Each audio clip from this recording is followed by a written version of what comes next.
Miarabanao amin'ny anaran'i Jesosy Kristy tompony tenako ary miarabanao ihany koa tonga soa eto amin'izao vavaka sy fampaherezana izao. Ny fiadanan'Andriamanitra tononoko aminao sy ho amin'ny ankonanao. Ery, ampifaliana lehibe ho ihany tokoa ny manolotra ho anao ihany koa ny tenin'Andriamanitra sy ny havatr'Andriamanitra amin'ity andro anty. Ary alohany andraisantsika izany dia manasanao hiaraka hivavaka isika hanomana ny fohamampanahitsika mba ho tahaka ny tany tsara tokoa afaka niriny ny tenin'Andriamanitra ny fo tsika tsirairay avy rehetra. Haleloia.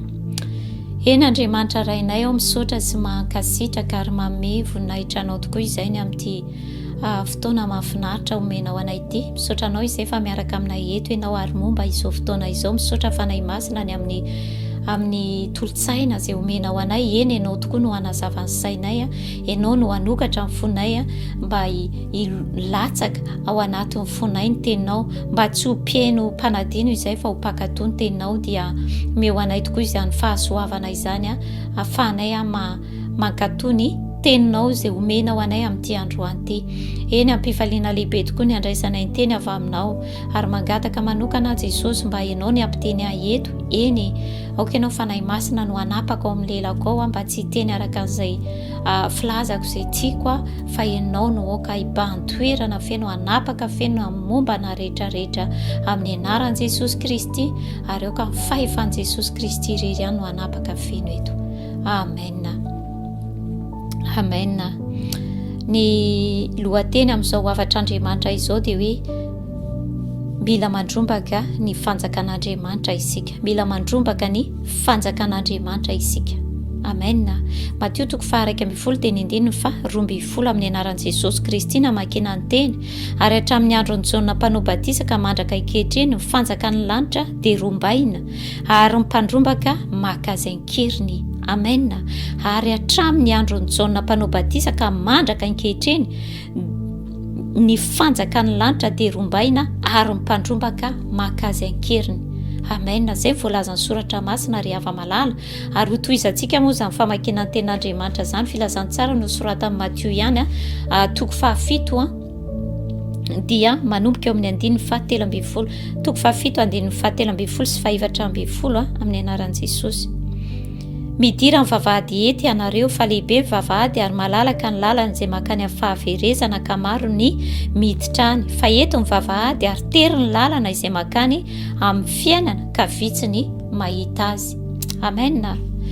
Reo tenin'Andriamanitra anankiroa izay novakiantsika teo ry ava-malala dia hoe ohatry ny ahoana loatra ny olona hiditra any amin'ny fanjakan'Andriamanitra. Voalohany indrindra dia olona mandrombaka ary voalazan'ny tenin'Andriamanitra fa mandrombaka azy an-keriny, izany hoe mampiasa hery olona manao izay azahoany ilay zavatra rombahina ary mazava ho azy moa izany fa hoe raha fanjakan'Andriamanitra ny rombahina dia olona tena manao izay ho afany, manao ny ainy tsy ho zavatra azahoany ny fanjakan'Andriamanitra. Amen. Ary voalazany amin'ny apokalipsy ihany fa ny osaosa dia tsy ho tafiditra any. Zany osaosa zany dia olona tsy taitaitra, olona ataoko hoe tsy mivaky loha, olona ataoko hoe mifanohitra amin'ilay hoe mandrombaka. Fa ny olona manana fahasahiana dia mandrombaka. Amen.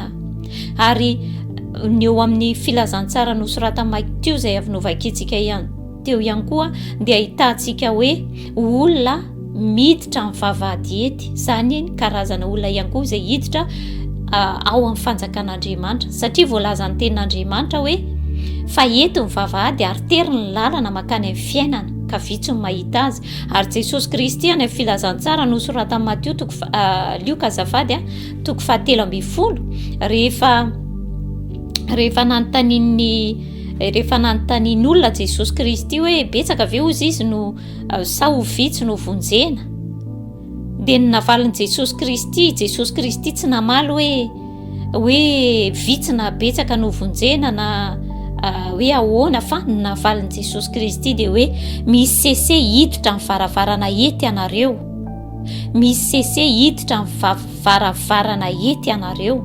Zany moa dia hitantsika any amin'ny filazantsara nosoratan'i Lioka 7:20 dia manomboka amin'ny 2:20. zany hoe ny olona afaka hiditra ao amin'ny vavahady ny olona azafady ny olona afaka hiditra ao amin'ny fanjakan'Andriamanitra dia olona mandrombaka ny fanjakan'Andriamanitra ary mandrombaka an-kery, ary ny olona izay misesika hiditra amin'ilay varavarana ety na ilay miditra amin'ny vavahady ety. Amen. Na vavahady na varavarana dia ataoko hoe mitovy ihany izany satria samy ety ireo, zany hoe tery. Voalazako teo fa ny olona mandrombaka zany dia tena olona manao izay hoafany, manao ny aintso zavatra, mihazakazaka mandrombaka ny zavatra izay rombahiny.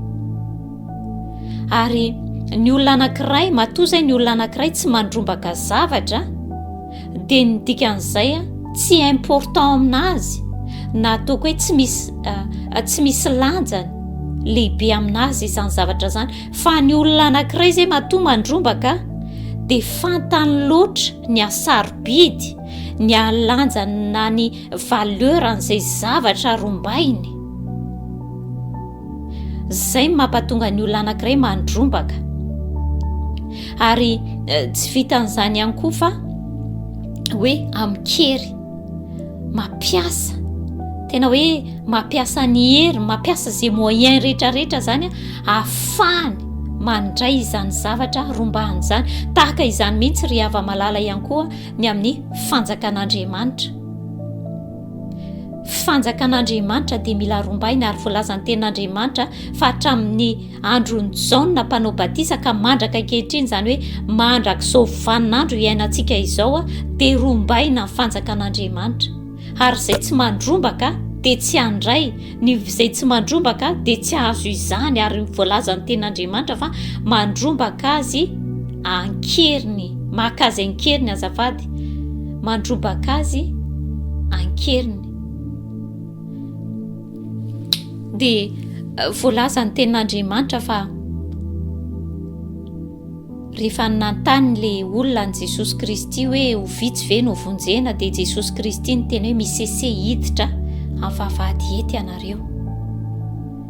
Marina fa tsy mahita an'le vavahady isika, tsy mahita an'le varavarana isika, fa zavatra tian'Andriamanitra ambara eto mazava ho azy fa zava-panahy, ary amin'ny finoana no andehanana.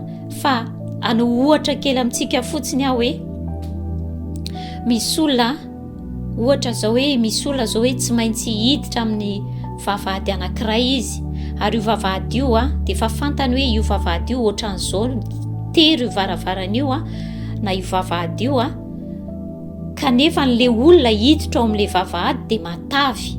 Ohatra zay lazaiko amintsika izay dia matavy le olona, dia io olona io mahita tsara fa raha netahany amin'izao fotoana izao no hiditra ao amin'le vavahady dia tsy ho tafiditra na mety ho coincé. Dia ny ataony dia manena teny izy aloha, tsy maintsy manena teny izy raha ohatra izy tena mangetaheta marina ny hiditra ao amin'le varavarana na le vavahady ety dia tsy maintsy ilaza izy hoe tsy maintsy manena tena vao afaka ho tafiditra ao. Dia tahaka izany koa ny ara-panahy ry hava-malala, fantatsika fa eto ny varavarana, tery le varavarana, tery le vavahady miditra any amin'ny fiainana mandrakizay ny aleo amin'ny fanjakan'Andriamanitra. Ny dikan'izany dia ny olona izay mangetaheta marina ny hiditra ao dia tsy maintsy manaly izy izay zavatra mety mitondra fanembatsembanana anazy tsy ahafahany miditra ao amin'izany vavahady ety izany. Tsy maintsy manaly izy, manaisotra izy izay rehetra mety fanembatsembanana.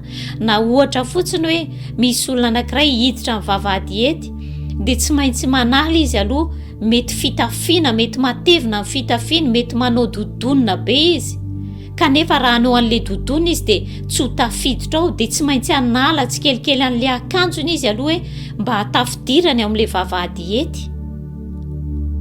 Fa tahaka izany mihitsy ny ara-panahy ry hava-malala, misy zavatra tsy maintsy esorina aloha matoa ety le vavahady. Dia ny dikan'izay hoe misy zavatra esorina aloha amin'ny fiainantsika, misy zavatra tsy maintsy esorina amin'ny fiainantsika raha tiantsika ny hiditra ao amin'ilay vavahady ety. Ianao mahita hoe zao mbola misy zavatra tsy mety, zao mbola misy zavatra esorina, ty mbola tsy atafidirako ao, ty mbola mitondra fanembatsembanana anahy amin'ity zavatra ty mbola ohatrany tsy ora ho tafiditra ao, dia anjaranao manaisotra izany. Fa le varavarana voalazan'ny tenin'Andriamanitra le lalana makany amin'ny fahaverezana dia malalaka, ary ny olona rehetrarehetra dia afaka mandeha amin'izany, afaka mizotra amin'izany, ary tsy misy condition fa na ohatry ny ahoana dia tafiditra ny daholy. Ary izay no mahazava-dozana azy, satria mieritreritra hoe afaka manao izay tiana atao daholy ny olona dia mizotra malalaka, milamina tsara, tsy misy fahateriterena.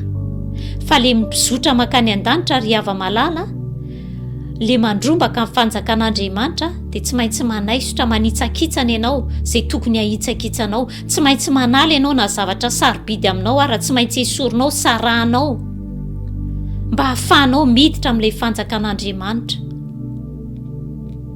Tsy afaka manao intsony ianao tahaka ny karazan'ny olona izay voalazan'ny tenin'Andriamanitra, fa maro no makany amin'ilay lalana izay malalaka.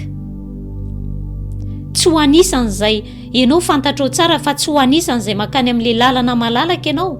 Ny dikan'izany ianao dia na dia misy ara zavatra maharary ianao tsy maintsy esorinao, na misy ara zavatra tianao tsy maintsy esorinao, satria fantatrao fa tsy tahaka ny olona rehetra ianao, fa ianao hafa mihitsy. Anisan'izay olona hiditra andrombaka ilay fanjakan'Andriamanitra, hisesika hiditra ao amin'ilay varavarana ety. Amen. Ka dia manana toepanahy mandrombaka amin'ny fanjakan'Andriamanitra ary hava malala. Aza manompo fotsiny hoe hanompo an' Jesosy Kristy, na hoanina tsy hoanina, ho vonjena na tsy ho vonjena, fa ataovy mihitsy raha tena tianao ny hiditra ao amin'ny fanjakan'Andriamanitra, dia tena manao izay ho afaka ao ianao, tena mandrombaka amin'kery ianao, maka amin'ny fanjakan'Andriamanitra amin'kery ianao. Eny, mazava ho azy moa izany fa tsy amin'kerintsika na patanjahantsika, fa amin'ny herin'Andriamanitra izay nomeny antsika.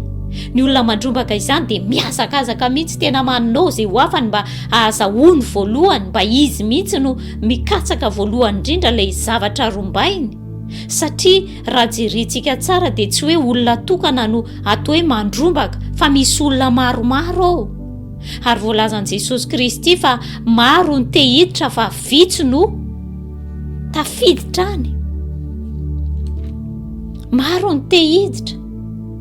Aoka ianao mba ho anisan'izay tena manana motivation, tsy maintsy ataoko izay azahoako ny fanjakan'Andriamanitra. Amen. Mba ho lehilahy, mba ho vehivavy manana izany toe-panahy izany ianao, tena hoe na dia ataoko ary hoe tsy manana hery ianao, fa rehefa manana an'izany toe-panahy izany ianao, manaisotra izay rehetrarehetra mety hoe mitondra fanembatsembanana anao, dia mino sy matoky ary hava malala fa ny fanahy masina dia tena mehery lehibe ao anao tokoa, atratraranao hahazahoanao izay efa ataoko hoe rombahanao, dia tsy na fa fanjakan'Andriamanitra anome anao ny fanjakan'Andriamanitra. Aleloia. Voninahitra ny ho an'i Jesosy Kristy dia mampahery antsika hatrany amin'ny anaran'i Jesosy Kristy, rombahiny fanjakan'Andriamanitra misese hiditra ao amin'ny vavahady ety araka ny tenin'i Jesosy. Misotranao izay ray masina ny amin'ny teninao, misotranao indrindra izay satria tianay ianao ary tena tianao tokoa izay mba ho mpandrombaka amin'ny fanjakan'Andriamanitra. Eny Andriamanitra, misotranao izay nampahafantatra sy nampahalala, nampatsiahanay izany teninao izany tamin'ity androany ity, ka dia tafio-ny herinao mandrakariva izay mba ho anisany Andriamanitra izay mandrombaka amin'ny herinao, amin'ny hery izay omenao anay, ny fanjakan'Andriamanitra, ary ahafahanay ihany koa mihiditra, misesika hiditra ao amin'ilay varavarana ety sy mandeha amin'ny lay lalana ety. Dia misaotra anao izay Andriamanitra, ary mankasitraka anao izay satria anisan'izay voafidinao tena hoe andrombaka sy hisesika amin'izany vavahady ety izany. Dia ho anao irerany voninahitra. Amen. Amen.